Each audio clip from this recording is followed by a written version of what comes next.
start out this morning with just a little bit of gratitude. I feel incredibly fortunate to work for this organization. And that really starts with our ownership group, with Mel Raines, Kelly Crosskoff, and down the line. You walk around this building and everyone is so supportive and so excited about what is happening with the Fever. And you look down the hall with the Pacers organization and the outpouring of support that we get from Kevin and from Chad and Rick and Jenny and the players, really showing up in an authentic way for us. And obviously we feel the same way and are super excited about the season ahead for them. But it's truly special. I've been in a lot of places and never experienced anything quite like this. So, this morning, while I woke up a little bit sad that we're, not in Phoenix, I'm certainly grateful to be in this organization, and I wouldn't want to be anywhere else. And really just part of this community. I mean, you've seen the outpouring of support, from our fans showing up every single night, no matter who's on the floor for us. The Colts down the road, I'm looking forward to attending my first Colts game on Sunday and cheering them on. And just really appreciate that support. But again, just coming in here today, feeling really grateful, excited for what the future holds for this franchise. But just again, really have a lot of appreciation for the people that come in here and do the work for us behind the scenes every day. It truly takes a village.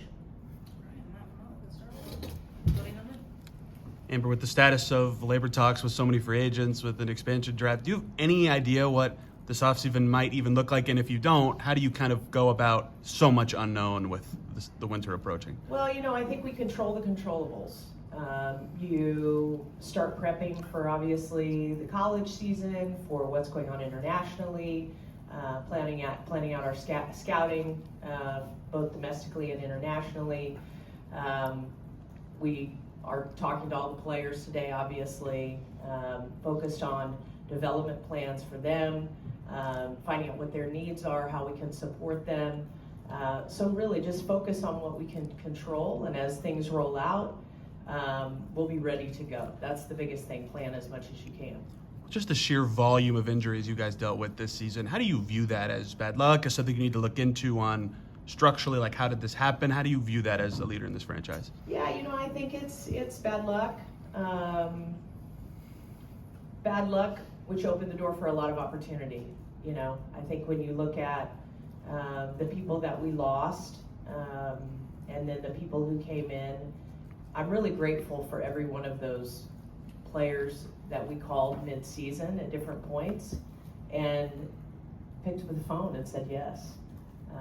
From Ari to Odyssey to Shay to Ariel to Bibby, just down the line, each one of those players was excited to be a part of this and came in here. I was really reflecting on the flight home yesterday, going down the line at different moments for each of those players, the impact that they had at different points, and the big moments they had for us. So, I think it is just bad luck down the line, and we look forward to, hopefully that's our, we've hit our quota for several years. That's my hope in the grand scheme of this.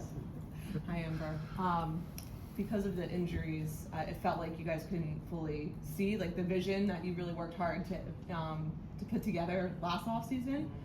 So kind of with that in mind, and with the fact that there's free agents everywhere in mind going into this offseason, do you anticipate wanting to try and run back this group, or how much change do you do you feel like you how much change do you anticipate there might have to be, or do you like what this group's you were able to put together when everyone was healthy? Well, certainly disappointed that we didn't get to see more of the group that we put together playing together throughout the season.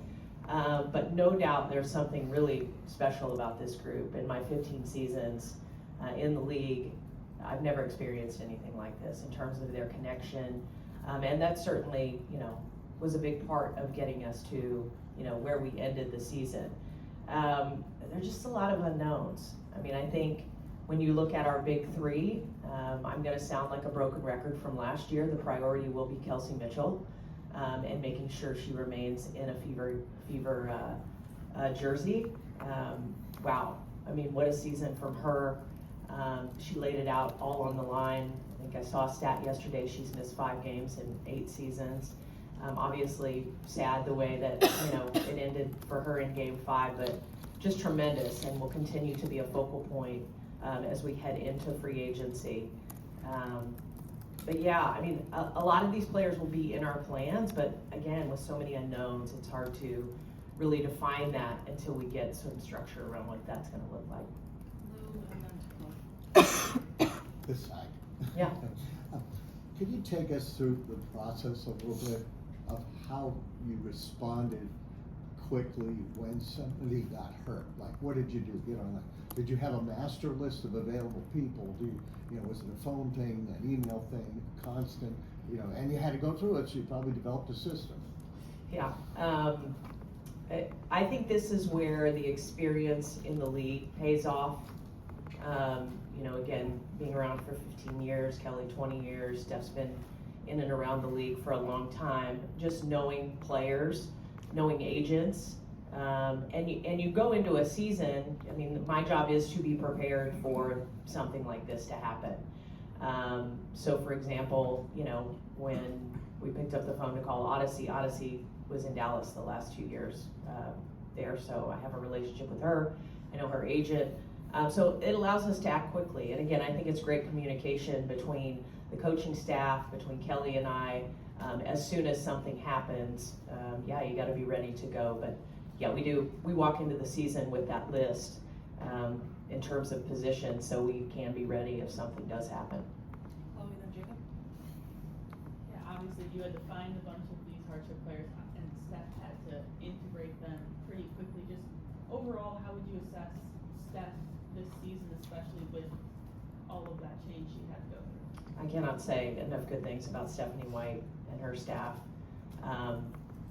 What a tremendous job, and she deserves so much credit, and her staff deserves so much credit for being able to fold these players in really quickly. Again, from the time they arrive with film, to walking them through the playbook, to integrating, to talking to them during games. I mean, Steph is a master communicator, and I think one of her super skills is, to make everyone believe in the possibilities, even when times are tough.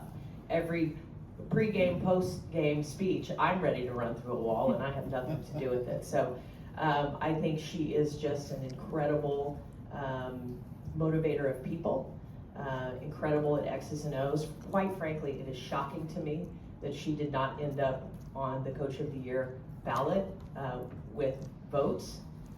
I think what she did was a masterful job this season, and no disrespect to anyone in this league, we have tremendous coaches, but for my vote was the Coach of the Year. We'll go to Jacob and Steph. On the topic of Steph, she just talked about the kind of balance of having pride in what this group did, but also being 5 minutes away from the WNBA finals. How do you kind of balance those two emotions? Yeah, it hurts. It hurts because we all believed, everybody in that locker room believed that we had the opportunity to advance to the WNBA finals. So yeah, it stings, and you wish that we could be again in Phoenix right now playing. But I think as you step back from it and you see all the adversity that did happen, and again, the way these players and the coaches integrated really quickly to find success time and again, it really is, it's like something from a movie. I had a lot of people say that to me, like, this is the best sports movie I've watched in a long time, is this season. So I think as we step away from the season, we'll take a lot of pride in it. And I think the most important thing is the foundation that it builds. I mean, we had a lot of playoff experience on the roster, even with those hardship players coming in. But when you look at like Aaliyah and Kelsey and Lexi, who have been a part of this organization, and this is the furthest they've gone, man, to get a taste of that, and again, being with other organizations through the years and kind of going through this process and seeing players get a taste of that, and the motivation that it provides, and the excitement that it provides going into the next season,